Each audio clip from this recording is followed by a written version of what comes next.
eu sou Cris Vidal e esse é o Pod Cris com Z, o seu podcast de histórias que conectam. Hoje vamos ouvir mais uma história, assistir também mais uma história inspiradora. Na verdade, é uma grande satisfação recebê-la aqui, a desembargadora aposentada, mas não parada, porque ela não para, inquietíssima, doutora Zeneide Bezerra. É uma alegria poder recebê-la no Pod Cris com Z.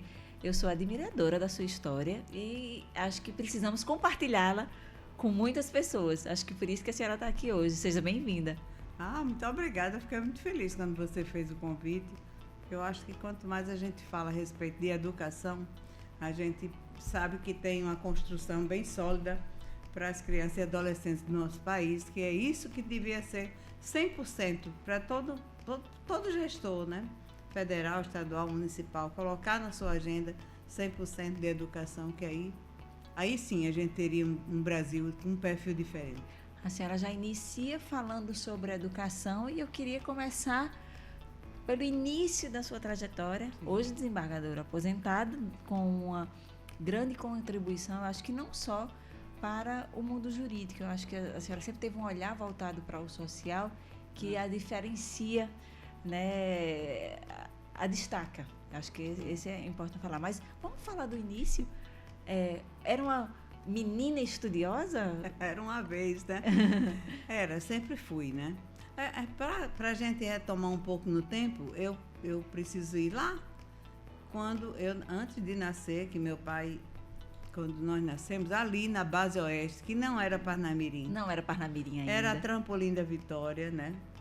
Que foi na época que os americanos chegaram, ali no solo da Base Oeste. Da Base Oeste. E aí precisava de mão de obra e meu pai era carpinteiro. E lá ainda tem, inclusive, um hangar que tem o nome Tenente França, que ele quem fez aquela reforma daquele hangar, que foi feito pelos italianos, né? Porque ali mesmo onde eu nasci, naquela casa, passaram os franceses, ainda tempo na Aeropostale. Sim. Depois os italianos e finalmente os americanos. Então, e ele dizia, quando a gente tinha mais ou menos 6 anos, 7 anos, eu vou arranjar uma professora particular para ensinar o ABC a vocês, senão vocês vão ficar burros. E assim foi feito. Porque antigamente nós só íamos às escolas 7 anos de idade. Era um horror. Hoje o menino entra, eu tenho um neto, um bis, que já de 4 meses já está numa escola. Eu fico encantada, porque a socialização deles é melhor, o aprendizado, tudo é melhor. São outros estímulos, São outros estímulos. A gente tinha um estímulo próprio e do pai, né? E do pai que queria que a gente fosse gente, como ele dizia. E aí esse querer que os filhos fossem gente, o primeiro caminho foi o da educação. Foi da educação. Olha, se você perguntar o que tem nesse livro, Hei de Vencer, eu dizia que tem uma palavra mágica do início ao fim. Tanto pela palavra de Fábio, quando ele fala aí nessa orelhinha, quando do professor Diógenes, que foi meu professor de Direito Comercial, como da ministra Eliana Calmon, que também foi minha professora, e somos grandes amigos. Então, essa palavra educação é uma palavra, assim, mágica. Podia ser real? Podia sim. Poderia sim, se as gestões quisessem que fosse, para a gente mudar esse ambiente das escolas, porque a gente vive dentro delas, né?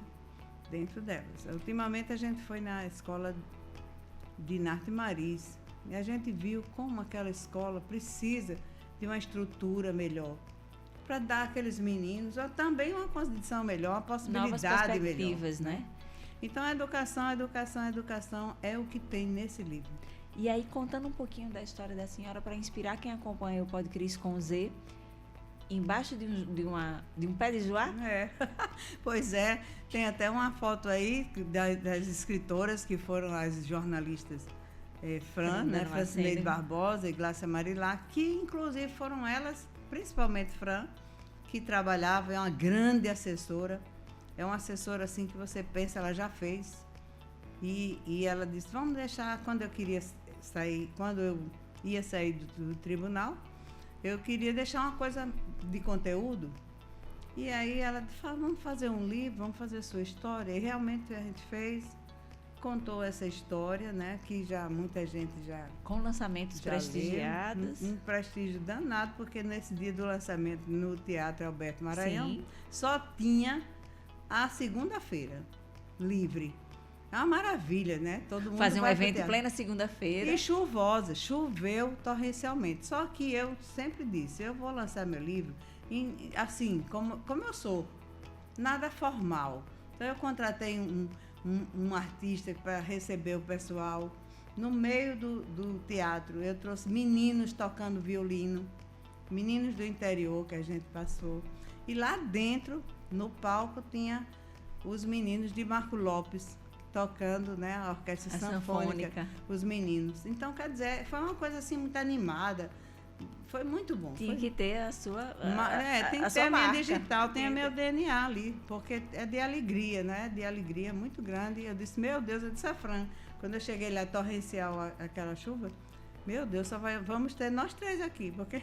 Mas ninguém vai. A senhora acredita, daqui a pouquinho a gente vai contar um pouquinho, né, mais dessa história da infância, dessa trajetória até chegar ao FRN, logo depois, né, poder ser aprovada no concurso da magistratura. Mas esse prestígio de uma segunda-feira chuvosa, as pessoas irem para o lançamento do livro da senhora, é um pouquinho de reflexo da trajetória ao longo de todos esses anos? Acho que sim, acho que eu sempre quis ser juíza, sempre quis. Mas, além de ser juíza, eu queria também ajudar o povo. E essa oportunidade, talvez mais tarde, quando você perguntar, mas ela veio quando eu ingressei na faculdade. Por quê? Porque eu sempre admirava Clotilde Madruga Alves Pinheiro, que é desembargadora também, e que ela era uma juíza assim, muito temida, sabe? Que a gente tinha medo de se aproximar. Mas quando eu entrei na faculdade, na primeira semana, eu procurei seu Egberto, que era do primeiro cartório, e eu disse, Egberto, olha minhas pernas, tremia mais do que vara verde, como dizia minha mãe, né? E minha fala não saía. Eu queria falar com a juíza. E aí fui. Ele, não, fique tranquilo, me deu um pouquinho d'água. E eu entrei. Quando eu entrei, eu acho que vocês conhecem o Clotilde, tem um sorrisão Sim. bem grande. E Tânia Marinho era a promotora. E dali eu fui vendo essa vontade que eu tinha, não só de atender, né? Porque ela começava a me nomear, né, para os processos. Não tinha advogado, não tinha assistência jurídica no município. E eu fazia tudo. E aquele povo humilde que vinha ali, a gente ia na casa deles, Quer dizer, isso aí nasceu dessa vontade de ajudar o próximo. Nasceu, a senhora citou agora, quando iniciou na universidade. E essa trajetória até chegar na universidade? Desde o seu pai, né, seu Nilo, chegou a dizer, para ser gente precisa estudar, vai ter uma professora antes de iniciar na escola. É. E como é que foi essa parte dos estudos durante a infância? Pois é, durante a infância. Depois que nós saímos da base oeste, fomos para Parnamirim, porque meu pai conseguiu comprar uma posse. E lá a gente construiu uma casa, com as mãos mesmo. Aquela casa de mãe hoje tem cimento, porque a gente de vez em quando manda fazer algum retoque, alguma reforma, alguma coisa. Mas elas foram feitas de barro. Era eu, mamãe, Osório e meu pai, a gente fazendo aquilo. Mas para onde eu fui? Eu fui para uma escola pública. Presidente Roosevelt, uma escola pública. E era muito boa, E não tinha lanche. Mas eu sempre gostei de estudar, sempre. E aí, na minha casa, tem, assim, muita gente, eu não sei fazer nada com muita gente. E aí, eu fui para debaixo desse pé de joá que tinha na minha casa, que depois arrancaram, eu quase morro quando arrancaram. E meu irmão botou uma tábua assim, e 2 paus, e eu ficava ali. Não sei se vocês conhecem um termo de bodega. Sim. Que é essa bodega que meu pai comprava, aquele papel que embrulhava sapão, era aquele papel que eu alisava com a mão e escrevia. Ainda hoje, tudo que eu faço é escrevendo.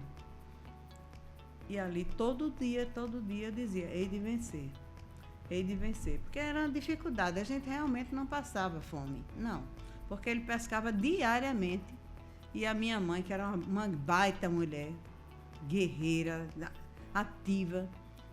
Ela criava muitas galinhas, sabe? Então isso aí somente. Para gente comer um pão era muito difícil comer um pão, era um horror. E aí você vai ver depois nesse livro as coisas que eu queria comer e só vim comer no Colégio das Neves. Então, quando eu terminei o primário, que Sim, tinha isso, né? Na Escola Roosevelt. Aí o governador, o Alfredo Gugel, lançou um concurso de bolsa de estudo para crianças e adolescentes. E eu ganhei. Eu passei. Meu irmão passou para o Salesiano e eu passei para o Colégio das Neves. Foi aí que eu fui para o Colégio das Neves. Mas qual foi a dificuldade enorme que transtornou a nossa vida? Como é que eu ia de Parnamirim para Natal?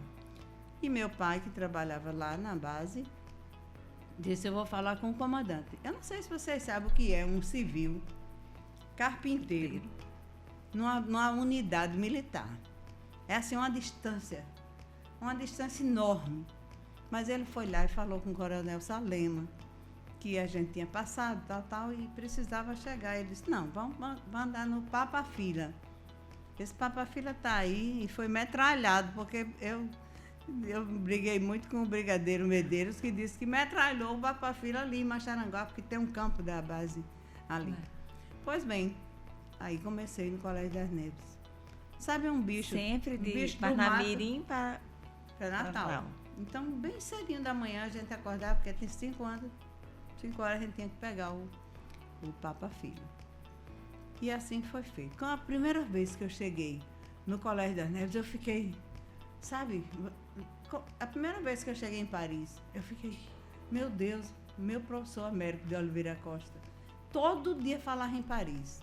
Tanto que me deu uma bolsa de estudo lá na Aliança Francesa. Aí aquilo, quando eu cheguei lá a primeira vez, já faz tempo, muito tempo, meu Deus, que coisa linda, meu Deus. Pois lá no Colégio das Neves eu tive a mesma sensação de uma menina que saiu de um colégio público para um colégio maravilhoso, que é o Colégio das Neves. E a primeira pessoa que eu vi foi a Santa. Aí eu, minha Nossa Senhora, me ajuda a ser gente. Me ajuda a ser gente. E aí eu era aquele bicho do mato ali dentro das escolas, porque era escola feminina. Sim. E sabe, quando a gente chega que não tem ninguém que a gente possa, né, conversar, mas o que foi que me mudou? Aí onde eu começo a dizer. Porque as minhas notas eram 10, 9, 10, 9, 10. E a irmã Marcelina dizia: olha aqui a prova de Zeneide, 10, só tinha 10, só tinha... E aí todo mundo já queria, né, conversar comigo. Eu achava já estava com as notas boas, passou a ser referência na escola. Referência, minha amiga. Aí pronto, eram amizades, muitas. E aí outra coisa que me encantou, que eu lia muito na época do meu pai, porque vizinha à nossa casa tinha o Tenente Salatiel, que era o delegado. E ele lia muito Cruzeiro, Manchete, Fatos e Fotos, que antigamente essas revistas eram ótimas, elas tinham uns artigos maravilhosos. Ele pedia, aí eu ia lá, pedia as revistas, a gente levava, ele ficava soletrando as letras, e eu pegava aquela revista, lia tudo. Sempre li. O colégio que eu estudava não tinha uma biblioteca, mas eu sempre lia essas revistas, artigos. Você veja como eu tinha vontade de saber as coisas, de aprender, de evoluir. Eu olhava os artigos. Quem é que vai olhar? Quem está escrevendo? É Zeneide? É Cris? É quem? E eu já, naquela época, despertava. Quando eu cheguei naquela biblioteca do Colégio das Neves, eu me encantei. Olha, toda semana eu levava mais de 10 livros. No instante eu lia. Ia e voltava no Papa Fila. No Papa Fila, lendo, quando não estava conversando com meus amigos. Então, é assim, cheguei lá no Colégio das Neves, não tinha clássico, eu tive que sair, que eu não sei física, química, Deus me livre, nada. E ainda bem que tinha o clássico no Ateneu. Outro colégio público maravilhoso, professores maravilhosos. Olha, eu fiquei encantada com o Ateneu. Aí a minha trajetória de notas sempre foi essa. E ela sempre se destacava pelo fato da gente ler muito. Quem lê, como eu digo, é todo mundo, leia. Leia tudo, leia tudo que cai na sua mão. Que você desenvolve seu pensar, seu tudo. A leitura é uma coisa assim, é uma arte, né, para nós. Sim. E agrega, né? Agrega conhecimento. Agrega tudo, faz a gente andar no tempo, faz a gente viajar, faz a gente aprender, faz a gente se situar, ter outro perfil, né? Tudo isso a leitura faz. E aí, Colégio Roosevelt, Colégio Nossa Senhora das Neves, Ateneu, como foi a decisão para o curso de Direito na UFRN? Porque desde anteriormente, lembra que eu disse lá atrás? Desde sempre? Desde sempre que eu queria ser, eu achava Clotilde Madruga assim, uma coisa assim do outro mundo, que ninguém chegava perto dela, porque o povo tinha medo de juíza. Fazer direito. Sempre quis fazer direito para ser juíza. Exatamente. Aí quando terminei o clássico, fiz. Né? Eu sou da primeira turma da reforma, que eram 4 anos.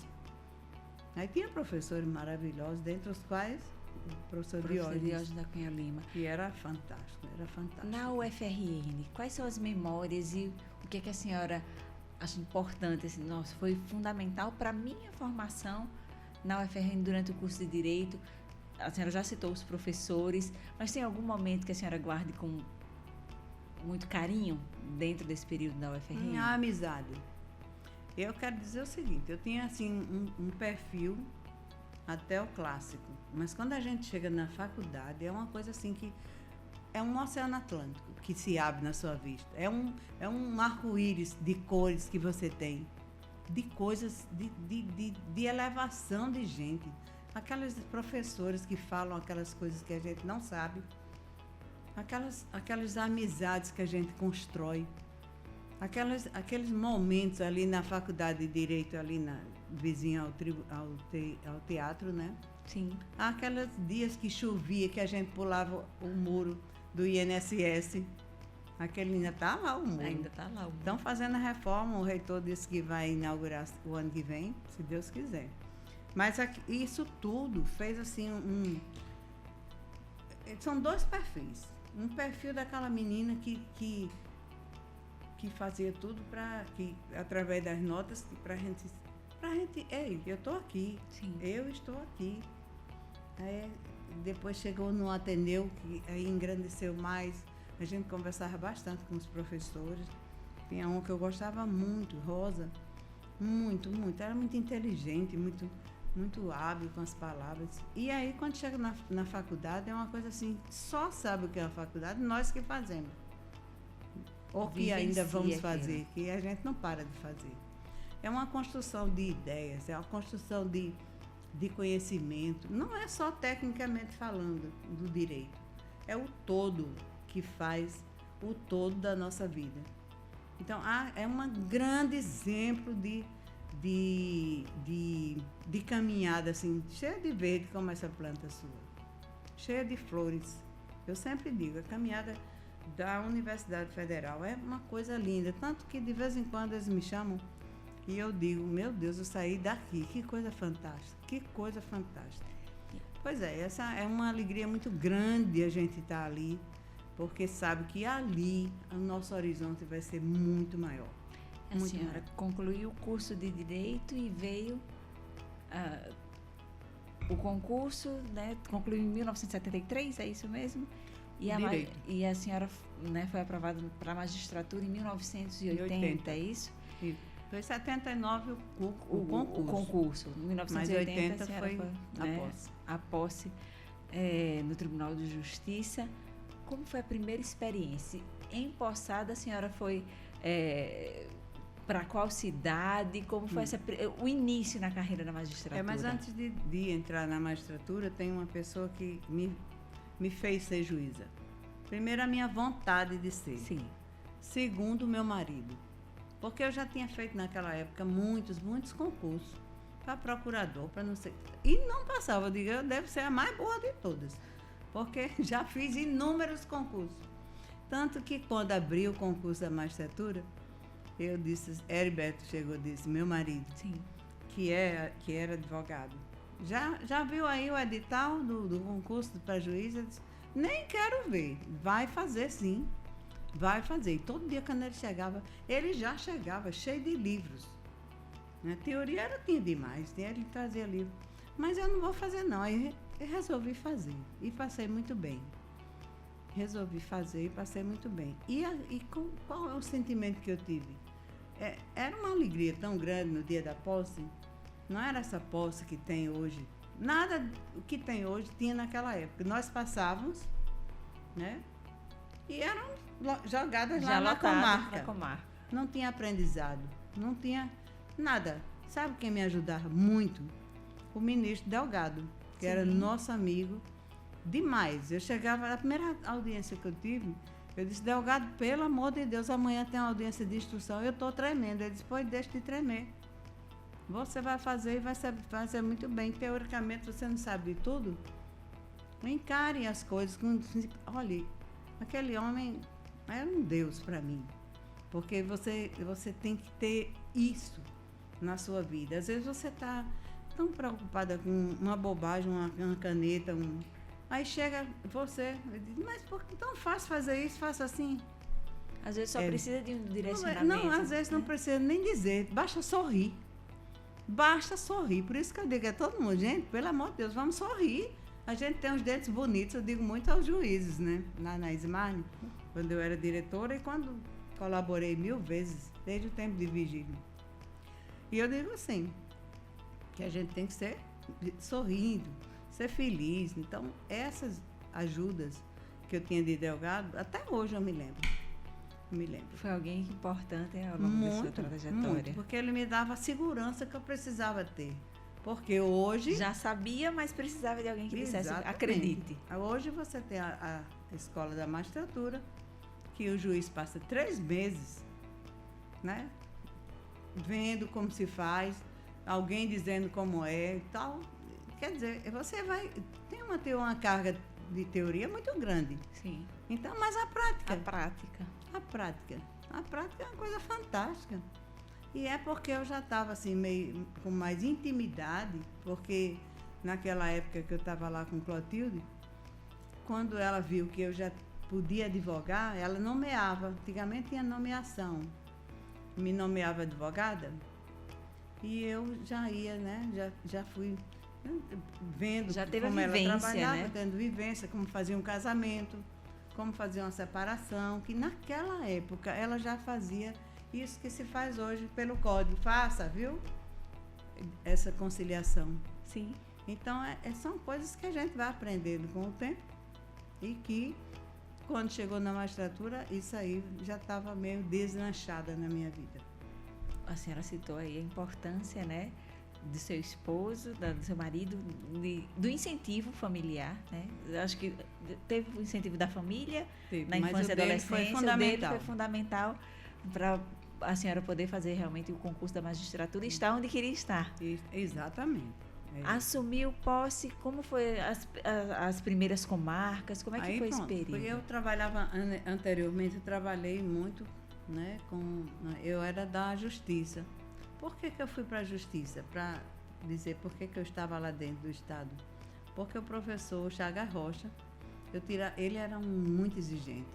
Era um baita professor, Chagas Rocha, Francisco da Chagas Rocha, que era procurador. E ele tinha um conselho penitenciário, que aí ele disse, ele não convidou só a mim, mas a doutora Eliana, naquela época, ela não era só advogada e professora. E ela foi para o conselho penitenciário, que é hoje pertinho ali do escritório do professor Diógenes. Do meu professor que falou aí. Professor Diógenes? Diógenes da Cunha Lima. E ele levou, disse que eu tinha notas tão boas que eu precisava, que via que eu precisava, e eu fui para lá. Foi o meu primeiro emprego no Estado. Depois fui, nesse conselho, eu fui depois para a Secretaria de Justiça. Aí ali trabalhava direto com o Dr. Lavoisier e outros. E eu era advogada do sistema penitenciário, que tinha lá. Sim. Ali o caldeirão que todo mundo fala. Pois bem, foi assim que eu cheguei, né, já tinha levado esse tempo que eu estava trabalhando, cheguei lá em Touros, né?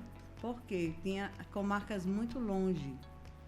Mas como eu trabalhava com ele, ele perguntou, você quer ir para onde? Eu quero ir para Touros.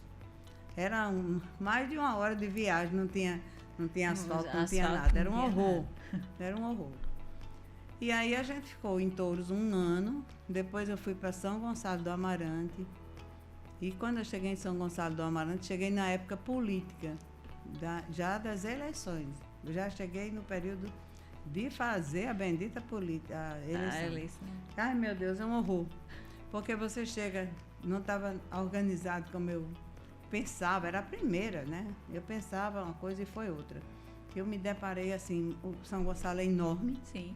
Tudo distante um do outro. Vários distritos. Aqueles malditos mapas que eu acho que você se lembra daqueles mapas. Vários distritos para poder acompanhar. Era horrível, era horrível. Mas não tinha o GPS, o localizador. Não tinha nada. A gente era assim, jogados aos leões. Eu sempre digo isso. Todo mundo que fez concurso naquela época éramos jogados. Não tinha um aprendizado, não tinha nada. Depois, quando eu estava em São Gonçalo, eu substituí Macaíba, muito tempo, muito processo. Eu me lembro que um dia eu vinha no meu carro, outro dia era Judite, desembargadora Judite, pelo Ministério Público, e a gente diz, meu Deus, parece que dá cria esses processos. É muito processo. Tanto que é uma comarca enorme, né?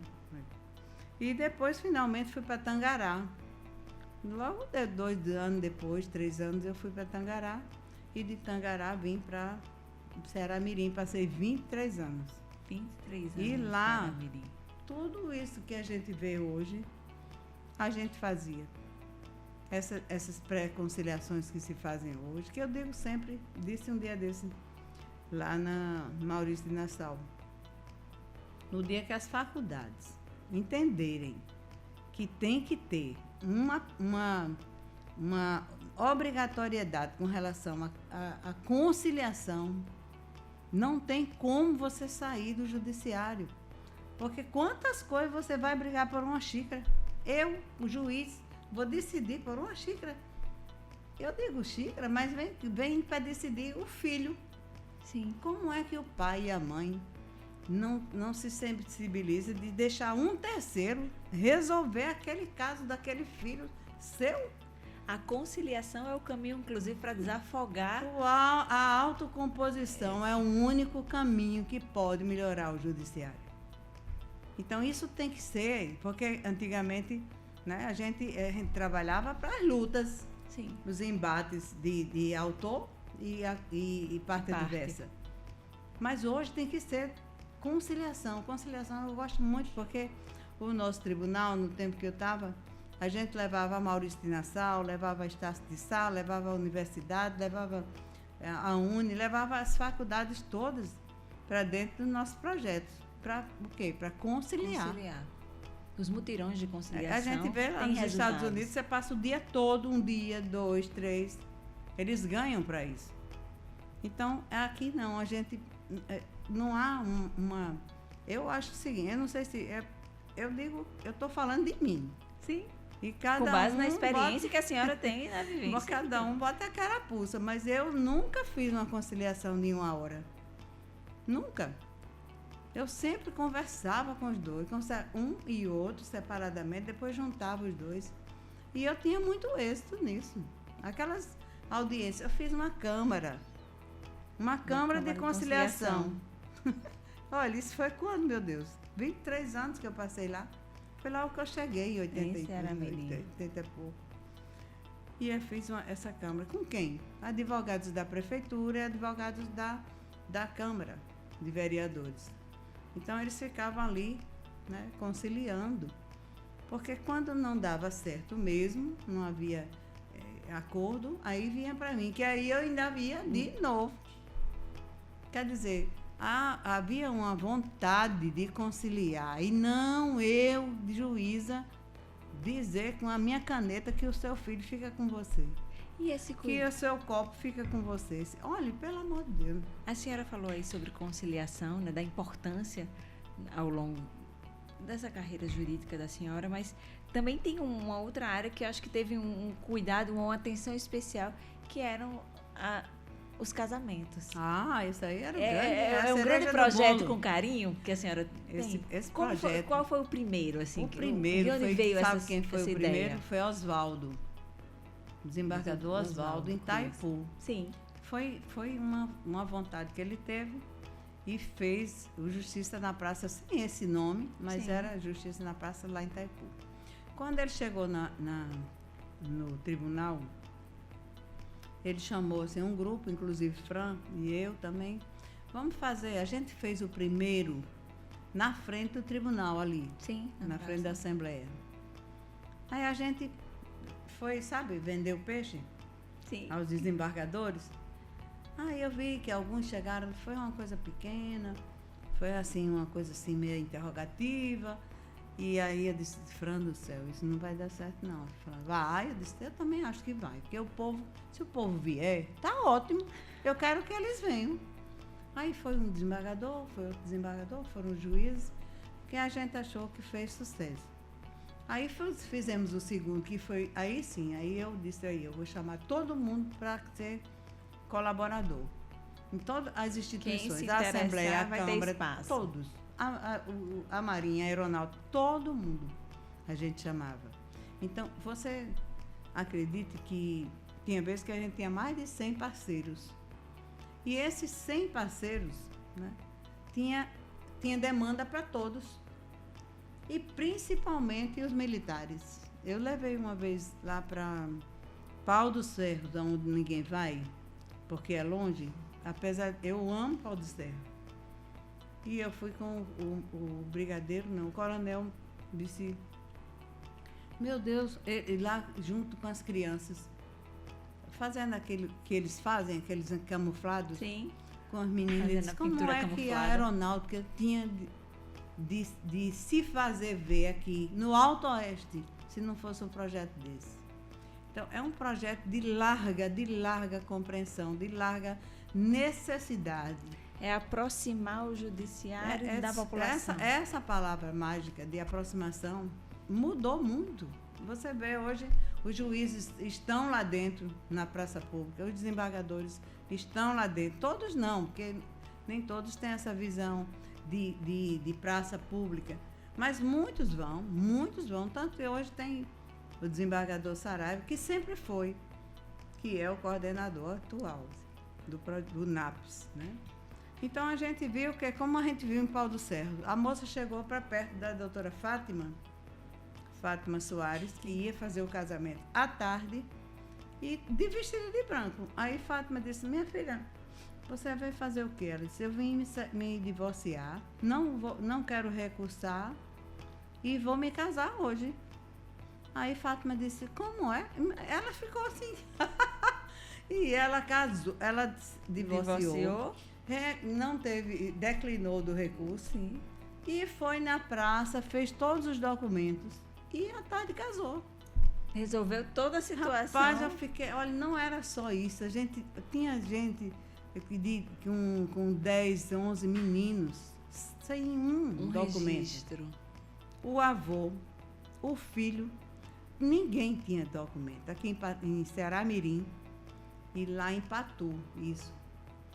Aí, o que é que a gente ficou feliz? Até Fátima chorou de emoção, porque a gente falando com o senhorzinho, ele disse, ai, graças a Deus, agora eu vou pagar a minha promessa.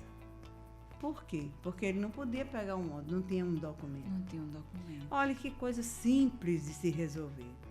Uma retificação de nome, que coisa simples de resolver. Não são coisas que abalam o judiciário, não. São coisas simples. Não, é difícil. Tudo passa naquela... Olha, eu sempre digo, os gregos são coisas fantásticas, os gregos, porque eles resolviam tudo naquelas praças públicas. Sim. E nós fazemos o mesmo, porque ali naquela praça, na Justiça na Praça, você tem show, você tem banda de música maravilhosa tocando, como aqui em Parnamirim a gente levou 2 horas da tarde, tinha 60 mil pessoas naquela praça pública. Ouvindo o quê? A banda de música da Aeronáutica, que é fantástica. Acesso a diversos aí com a mão, o maestro regia o povo e com a outra a banda. Olha, é uma coisa Só quem sabe é quem está ali. E aqueles casamentos que cada um prefeito faz melhor do que o outro. Você imagina aquela alegria daquele povo que nunca tinha esperança de casar. A gente casou, o último que a gente fez, casou o pai, o filho e a neta, tudo igual. Todos não regularizaram a situação. Tudo regularizado. Quer dizer, é uma coisa difícil? É uma coisa de custo? Tem, sim, claro. Eu não digo que tem custo, tem investimento. O investimento social é a maior. Eu sempre digo, eu gosto muito de chamar a cereja, viu? A cereja do bolo. De uma gestão.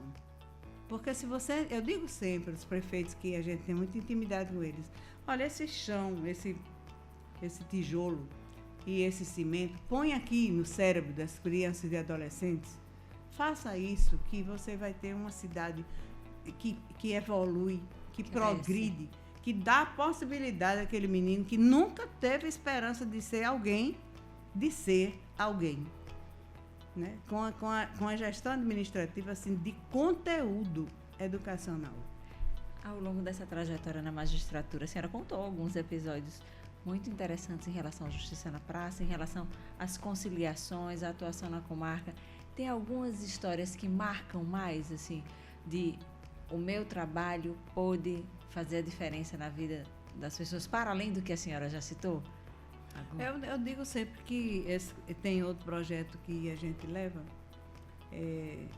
Justiça e Escola, onde a gente leva os valores que a nossa mãe ensinou a gente, da ética, do respeito, do zelo.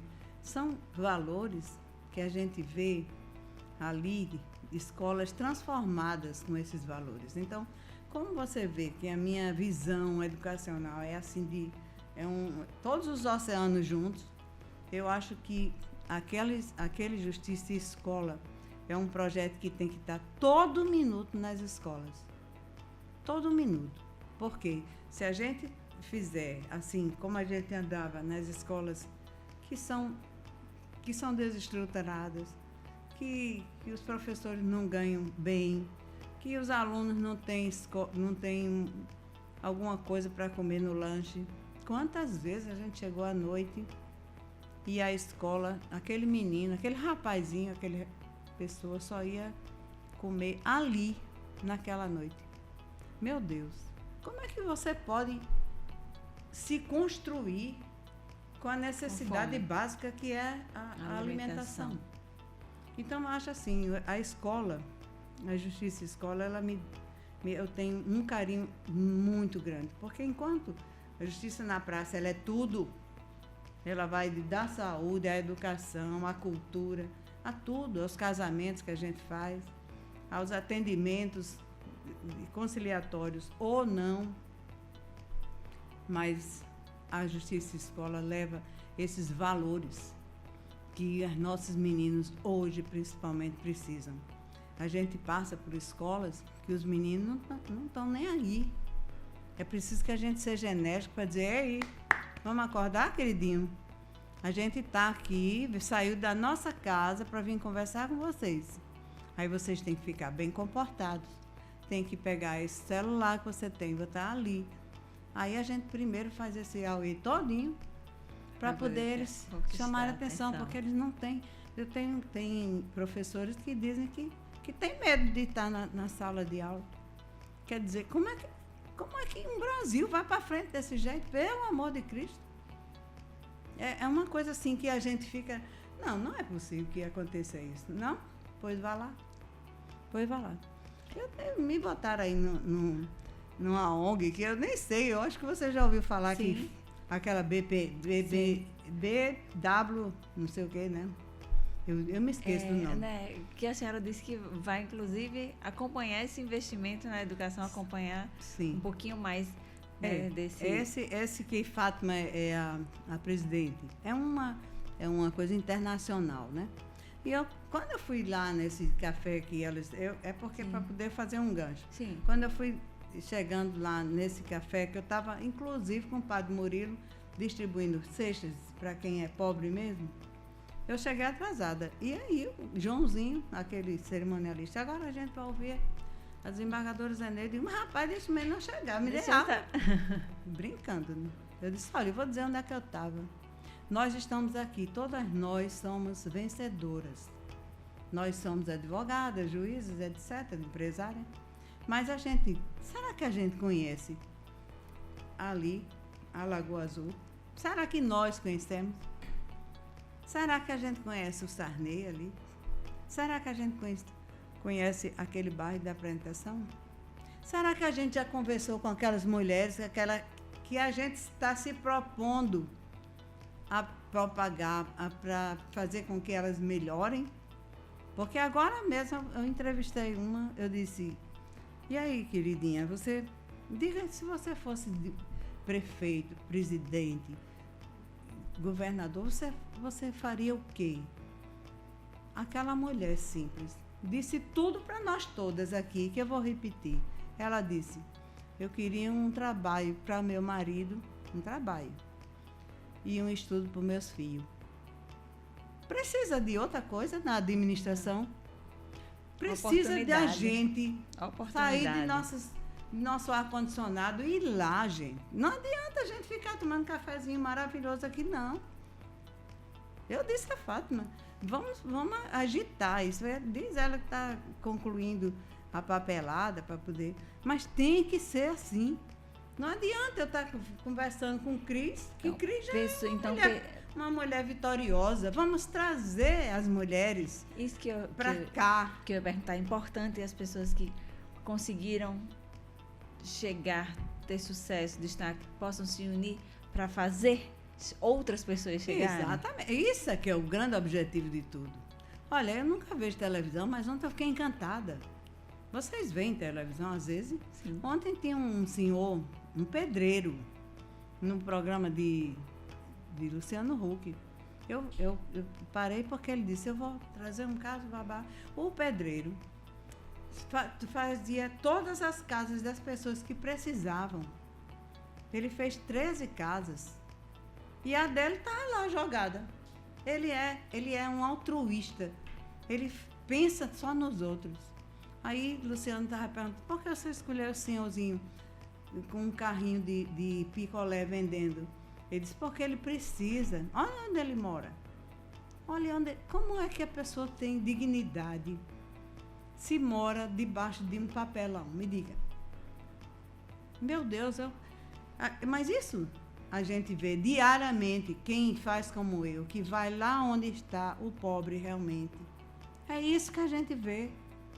A senhora acredita que, para além da magistratura, a formação, né, de vida que a senhora teve, contribui para esse olhar diferenciado? Eu acho que quem passou o que eu passei tem um olhar diferenciado, porque sofreu na pele. Olha, esse livro aí, logo na orelhinha, feita por um grande juiz, um dos maiores juízes que eu conheço, Fábio Ataíde. Ele fala no champanhe, no Guaraná. Quando era criança, eu tinha vontade tão grande de adoecer para ver se eu tomava um Guaraná champanhe. Era aquele Guaraná que quando a pessoa botava, parecia champanhe, mesmo ficava as bolinhas. Ai, meu Deus, só vim tomar esse Guaraná aonde? No Colégio das Neves. E eu adorava, eu tinha vontade de comer aqueles coisas de chocolate, aqueles brigadeiros. Brigadeiro. Também lá eu vim comer, no dia da Crisma. Ai, meu Deus, que meus olhos chegam, acho que ficar desse tamanhão, vendo aquele Guaraná e o brigadeiro. E hoje eu detesto os dois, não suporto, rapaz, que horror, né? Mas eu tinha loucura, então... É assim, aquela vontade que a gente tinha, não tinha como fazer. Aquele pão que passava um homem com uma bicicleta e um caixãozinho com pão. Mas quem disse que tinha dinheiro para comprar o pão? Assim, essas coisas... Ai, não. Então você não passava fome, não tem... Não, é vontade que a gente tinha. E não poder, eu querer não poder. Eu tenho um caderno. Esses cadernos, eu sou tarada em caderno. Eu não posso ver um caderno bonito porque eu me lembro que eu nunca tive.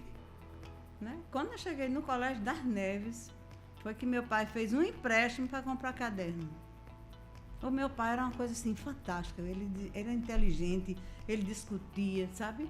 Era uma coisa assim, volumosa, eu dizia. Mas o caderno era aquele que eu disse a vocês, o papel ao maço, que embrulhava tudo que tinha. Papel de bodega. Pois bem, então é assim, a minha infância, eu não digo que foi ruim, foi boa, porque a gente não tinha outra esperança. A gente, quando tinha o Parque São Luís, em Parnamirim, o delegado, a gente ia, porque ele dava as entradas. Maria, era maravilhoso. Aí a gente deixava a semana todinha, arranjava um dinheiro para comprar uma pipoca para andar na roda gigante. Aí a pipoca era bom demais. Ai, que saudade. Aí ficava aqueles música de Nelson Gonçalves, aquilo que eu achava um espetáculo. Não tinha. Olha, duas palavras que eu abomino: é trauma e estresse. Meu Deus, tudo no mundo hoje o povo fala que está estressado, né? Eu fui visitar uma amiga minha que teve neném, o menino se mexendo, ela disse: ai, meu Deus, ele está tão estressado. E criatura, você queria que ele tivesse morto, pelo amor de Deus. Congelado. Essas coisas que a gente não aguenta. Pelo amor de Deus, a criança tem que se mexer, criatura. Não. Doutora Zeneide, a gente já está pertinho do fim, passa rápido, de um bate-papo tão enriquecedor. Eu fico muito feliz de poder receber a senhora aqui, como disse no início. Mas eu queria saber agora, próximo, várias histórias que a senhora contou, algumas curiosidades. A senhora falou muito da importância da leitura, do quanto a senhora valoriza a educação, mas citou especificamente de que o incentivo à leitura faz muita diferença. Para quem está acompanhando a gente, é difícil essa, eu acho. Qual livro a senhora diz, esse me marcou, ou esse eu acho que todo mundo tem que ler? Você sabe que eu nunca tive assim, o que é o melhor? Porque sempre que eu lia Rainer Maria Rilke, um dia desse eu vi uma citação dele, eu disse: olha, meu Deus, alguém se lembrou desse homem fantástico. Aí vou Zé de Alencar, que antigamente a gente tinha que ler. Qualquer livro que eu li, todos, aliás, eles me trouxeram tanto conhecimento, tanta evolução da minha vida, que eu nunca posso dizer, esse é o melhor. Nenhum livro é melhor do que o outro. Depende do seu eu. Eles, todos que eu li e leio, porque eu tenho sempre 3 livros assim abertos, eu acho que todos eles, nenhum é melhor do que o outro. Nenhum é melhor do que o outro. Todos eles vão agregar. Tanto que quando a gente estava na corregedoria, a gente lançou um projeto lá, foi a ideia de Fran, de a gente discutir um livro. Um clube do livro. E aí a gente escolheu a Clarice Lispector. Sim, maravilhosa. E depois escolhemos outro, Jorge Amado. E depois escolhemos outro. E aí tinha um senhorzinho que tinha uma senhora que limpava o chão, que ensinava esse jardineiro. Dali ele aprendeu a ler, aprendeu a escrever e perguntou: e aí, Bentinho?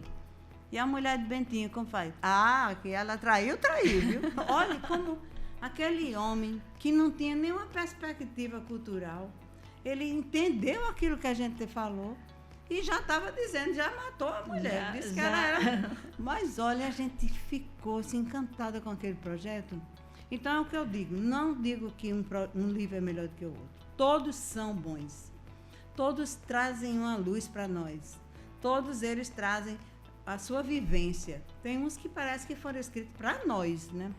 Mas esses que foram escritos para nós, que a gente se sente ali dentro daquela história, eu digo, mas tantos outros que também têm, que têm a mesma valia, a mesma qualidade, a mesma chegar àquele ponto que a gente quis chegar. Eu até hoje não sei qual foi o melhor, porque todos foram muito Todos bons. agregaram. E todos são ainda. Mais uma perguntinha para a gente, né, próximo ao fim. A senhora citou aí muitas pessoas, e eu queria que a senhora falasse mais de outras referências ou inspirações. A senhora citou a doutora Clotilde, o apoio, inclusive, do seu marido, dos seus pais, né, assim como referência. Mas a senhora tem alguém que diga: minha inspiração foi essa pessoa? Ah, sim. Na magistratura eu tenho... Todos são bons. Eu nunca me senti discriminada, tanto que na época que passamos, né, Sandra Lali e eu, né? Ela é da minha turma, a gente ficou o jornal dizendo, não sabe se o tribunal vai dar posse, não sei, mas nunca fomos. Eu, pelo menos, nunca fui. Porque foi no início em que mulheres não faziam parte da carreira de magistratura. 1980. 1980. É pouquinho tempo. Sim. Está bem ali. Mas o que eu tenho a dizer é que tem um desembargador que não é só a inteligência dele, não é só o desprendimento dele, mas ele é diferenciado. Chama-se desembargador Amaury. Ele é um homem assim, talhado por Deus para ser harmônico. É uma coisa fantástica. Se vocês tiveram a oportunidade de vê-lo nos debates, veja a elegância dele de dizer as coisas, de falar, o conteúdo jurídico e também social dele, todas as decisões dele. Desde que eu cheguei lá, que a minha cadeira era vizinha do desembargador Amaury. Eu cheguei, eu sempre fui convocada. Hoje você tem um leilão lá, tem um sorteio. Antigamente, o desembargador, eu quero Zeneide. Eu fui muitas vezes, mas no dia que primeira vez que eu fui convocada, me deu um frio nas pernas, o coração blá, blá, blá, blá, blá, blá. Nervosa, porque são 15 ali.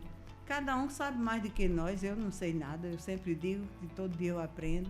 Mas a Amaury do meu lado, eu disse, Amaury, eu estou tremendo demais. Ele disse, fique tranquila, porque todo mundo diz, bem-vinda, aquelas coisas de receptividade. E ele, desde aquele momento que ele estava vendo que eu estava nervosa demais, e me ajudou. E até hoje ele é um diferencial enorme. Mas não é só eu que digo, todo mundo diz isso, porque ele é fantástico. E eu agradeço muito. Olha, tem uma palavra na minha vida, assim como eu detesto estresse, eu tenho outra que amo. Diariamente eu digo a Deus, obrigada por tudo. Agradeço. Até as adversidades que a gente enfrenta no dia a dia, eu agradeço. E qual, para fechar, eu acho que vai ser com chave de ouro, sim, porque tivemos uma aula aqui ao longo desses minutos no Pod Cris com Z.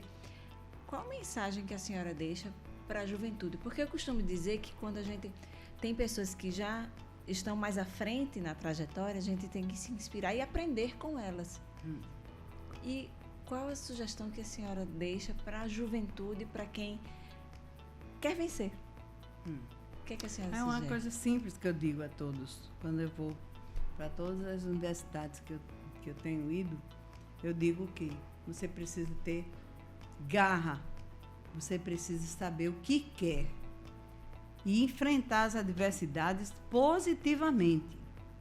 Procurar a família primeiro e os amigos mesmo, aqueles que lhe ajudam mesmo, que é aqueles que, como eu fui construída por minha família e alguns amigos. Então você tem essa garra, tem a vontade de vencer, que você vence. Você tem adversidades. Talvez na sua casa não tenha nada para comer hoje, mas amanhã vai ter.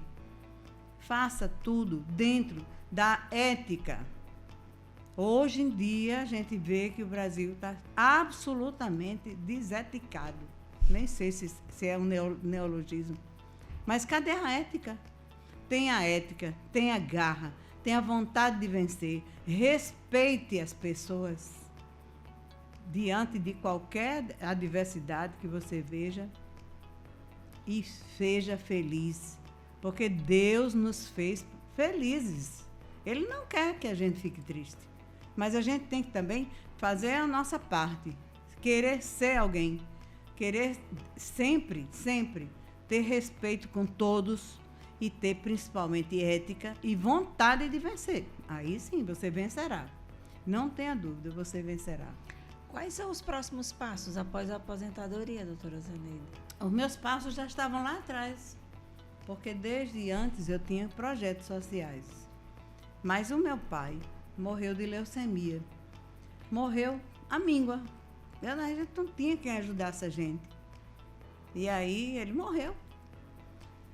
Porque a gente, você veja, a minha casa é ali perto da maternidade de Parnamirim, não sei se vocês conhecem. E a gente ia a pé para a base aérea, para ele ir para um médico. E você veja, a pessoa que está com leucemia não tem coragem de nada. Tem força. E ele morreu. E eu fiquei eu digo, eu vou ajudar quem tem esse mal. E eu estou na Átimo. Sim. A Átimo é uma coisa fantástica, que saiu muitas vezes, porque o meu amigo Tiago, da Cabugi, doutor João, da Band, veicula ainda hoje, veicula a Átimo. Então, são os transplantados. Esses meninos, quando saem do Rio Grande ou da Policlínica, eles já caem direto na Átimo, porque tem uma moça que é quem toma conta, é Rosali, que ela é uma coisa assim, não é de Deus aquela mulher. Ela é quem faz, é quem a gente ajuda ela, colabora com ela, mas ela é quem está na frente da Átimo, ajudando aquele povo todo que já passou. Desde o fio do cabelo até os pés, a gente ajuda aquele pessoal. Então, esse projeto, antes eu já estava dentro e agora estou mais ainda. Tem o Mais Amor, que é tanto de velhinhos como de meninos. Então, a gente, agora mesmo, meu carro está cheio esse carro está aí, está cheio de cestas para a gente distribuir. Eu fui hoje comprar e não tive tempo de deixar. Mas e também a paróquia Nossa Senhora de Fátima, onde eu nasci, lá de Parnamirim, a gente está dentro. Ajudo também a Padre Mota, ali no Alecrim, Padre Bianô, aqui na cidade. Quer dizer, a gente tem assim, uma diversidade. A senhora não para, doutora Não paro. Eu sou enérgica. A minha amiga disse que tem que ser estudada, mas é porque a gente é assim mesmo. Eu acho que a gente dorme demais, o tempo passa, a gente dormindo e a pessoa lá precisando de nós. Então, na hora que você vai ali, em Padre Bianô, por exemplo, que ele tem uma lista de gente morrendo de fome, a gente vai lá e ajuda, já fez alguma coisa. Já faz. Já faz a diferença. Eu só não tenho condição de ir ver a pessoa nos hospitais, mas Rosali vai. Ela canta, ela toca violão. Ela já essa sábado teve Maria. Momentos. Então, esses projetos é que estão me deixando mais ocupadas do que antigamente. Que bom. Então, eu não tenho tempo. Eu não tenho realmente tempo. E espero que dê muita energia. Eu peço a Deus, me dê energia para eu, enquanto tiver vida, ajudar o próximo. É a única coisa. E agradecer todo dia, toda hora, o que Deus me deu. E a minha família, que é maravilhosa. E essas coisas todas, o meu marido que me ajudou, né, em tudo. E hoje sempre foi ele um suporte, sempre um apoio foi importante. Um companheiro, um amante, um namorado, um tudo. Que bom. Ele é muito, e lamento muito, ele está assim hoje sem... Por isso que a senhora chegou onde chegou, doutora Zeneide, porque teve também essa rede de apoio, toda essa força a rede que a senhora mostra é uma que rede teve. fantástica que a gente tem. Às vezes a gente... faz 15 dias que eu não vejo minha mãe. Rapaz, como é que você passa 15 dias sem ver a mãe? Você vê o pai? Pelo amor de Deus, me poupe. Cadê seu amor? Você vai ter filho, você vai sentir falta. E quanto mais eles envelhecem, mais precisam de nós. Verdade. Precisam de nós. A minha mãe é assim, ela tem 95 anos. Uma mulher fantástica, guerreira, trabalhadora. Ela nunca teve esse perfil de meu pai, de ler, de se jogar, de discutir. Ela era bem calminha, era brava com a gente, mas ela é um grande exemplo na minha vida. E se Deus quiser, ela vai viver muitos anos para ver. A gente fala com ela, ela não percebe às vezes o que é que eu estou dizendo. Mas ela diz, muito bem, minha filha, muito bem. Então é assim, dê valor à sua vida. Agradeça tudo, respeite o próximo e tenha ética, pelo amor de Deus, a ética. e seja feliz até o momento que você queira ser feliz, que aí você será. Doutora Zeneide, eu estou encantada e muito agradecida porque a senhora falou tanto sobre gratidão e eu acho que é muito importante. Eu costumo dizer isso aos nossos convidados. Dentre tantas atribuições numa vida corrida, com tantas participações que a senhora tem feito aí ao longo, né, de novos projetos, porque como a senhora mesmo disse, não para, a senhora parar um pouquinho para poder contar a sua história, trazer suas perspectivas, trazer conhecimento. Eu acho que para quem acompanha o Cris com Z é motivo assim, de gratidão. Eu quero agradecer a senhora pela presença. Foi uma história inspiradora. Muito obrigada. Obrigada a você por essa oportunidade da gente de divulgar esse livro. Isso, o conteúdo dele, né? O conteúdo dele que só diz que é de um carpinteiro, de uma senhora que só fazia... Hei de vencer a trajetória vitoriosa da filha de seu Nilo e de Dona Estefânia. Para conhecer um pouquinho mais dessa história, tá aqui o livro. E quem quiser ter um Hei de Vencer, como é que faz?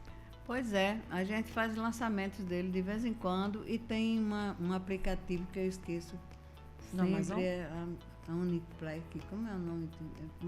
Bom, a gente vai descobrir e vamos colocar nos créditos para quem estiver acompanhando o Cris com Z poder adquirir esse livro e conhecer um pouquinho mais da sua história. Muito bem. Muito obrigada.